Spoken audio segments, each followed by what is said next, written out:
اپنی نوعیت کی پہلی بین الاقوامی کانفرنس کہ اس میں کچھ ادھر کا بھی اشارہ شامل ہے کہ جگر نے کہا میری طلب بھی کسی کے کرم کا صدقہ ہے، میری طلب بھی کسی کے کرم کا صدقہ ہے، قدم یہ اٹھتے نہیں ہیں اٹھائے جاتے۔ علی کو حق نے اتارا تو عین کعبے میں، اور کھلی جو آنکھ تو پہلے خدا کا گھر دیکھا۔ میرے نزدیک جو خدا کا گھر تھا وہی علی کا گھر بنا، وہ بیت اللہ بھی ہے، بیت علی بھی ہے۔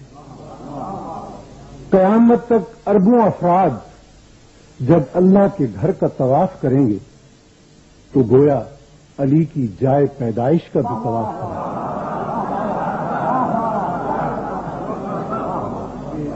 ایک پیشرو مقرر نے کہا کہ دو مکاتب فکر ہیں، ایک مکتب فکر آپ کو علیہ السلام کہتا ہے، دوسرا کرم اللہ وجہہ کہتا ہے۔ میں کہتا ہوں کہ وہ ایک تیسرے مکتب فکر کا تذکرہ کرنا بھول۔ تیسرا مکتب فکر وہ ہے، اور جس میں میں بھی شامل ہوں، کہ جو انہیں علیہ السلام بھی کہتا ہے اور کرم اللہ وجہہ بھی کہتا ہے۔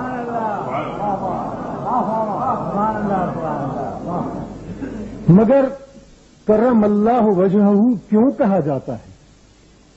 ان کا ماتھا خدائے واحد کے سوا کبھی کسی کے آگے نہیں جھکا، ان کی سانس ایک ایک سانس کبھی شرک سے آلودہ نہیں ہوئی۔ تاریخ اٹھاؤ، اس میں بھی تمہیں بحثیں ملیں گی کہ سب سے پہلے اسلام کون لایا۔ میرے ایک دوست نے اس کی طرف اشارہ بھی کیا۔ اکثر علماء یہی لکھتے ہیں کہ خواتین میں حضرت خدیجہ سب سے پہلے ایمان لائیں، مردوں میں سب سے پہلے حضرت ابو بکر صدیق، غلاموں میں سب سے پہلے حضرت زید، اور بچوں میں سب سے پہلے حضرت علی۔ مگر میں کہتا ہوں کہ علی کے باب میں یہ انصاف نہیں۔ اسلام لانے کا سوال تو اس کے باب میں پیدا ہوتا ہے جو پہلے کسی دوسرے مذہب کا ماننے والا ہے۔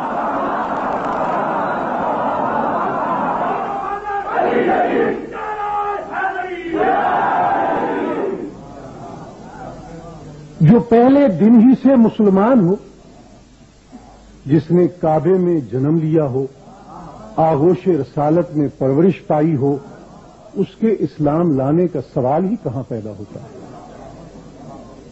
تو بات یہ ہے، اور میں اگر تاریخ لکھنا چاہوں تو علی کے اسلام کے باب میں یوں لکھوں گا کہ علی مرتضی پہلے مسلمان نہ تھے، پہلے ہی مسلمان تھے۔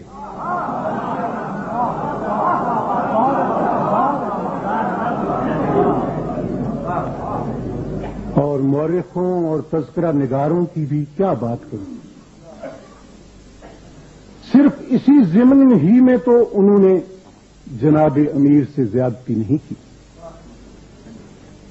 بنو امیہ کی تھیلیوں کے منہ کھلے، اور ایسے لوگوں کی ایک کرایہ دار فوج تیار ہوئی جنہوں نے زبان اور قلم سے علی اور آل علی کو گالیاں دینا اپنی زندگی کا مشن بنا لیا۔ تو انہوں نے کس کس پہلو میں آپ سے زیادتی نہیں؟